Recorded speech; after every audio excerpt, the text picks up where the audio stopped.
ప్రభు పేట అందరికీ praise lot. లోకసువార్త 16వ అధ్యాయం 10వ వచనం. మిక్కిలి కొంచెంలో నమ్మకముగా ఉండేవాడు ఎక్కువలోనూ నమ్మకముగా ఉండను.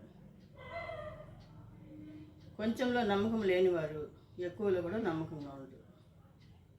దేవుడు ఇచ్చిన ప్రతి పనిలోనూ మనం నమ్మకంగా ఉండాలి. నమ్మకంగా ఉండడానికి ఎన్నో దీవెనలు ఇస్తాడు. అది ఉద్యోగమైనా, ఏ ఉద్యోగమైనా, వ్యాపారమైనా, ఏదైనా కానీ నమ్మకంగా ఉండాలి.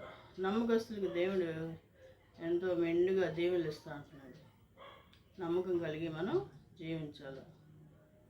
ఎదుటివారి పట్ల నమ్మకస్తులు ప్రతి విషయంలోనూ, ముఖ్యంగా డబ్బుల విషయంలో కూడా చాలా నమ్మకంగా ఉండాలి. నమ్మకంగా ఉంటే మనం దేనిలో కూడా బాధపడేది ఉండదు.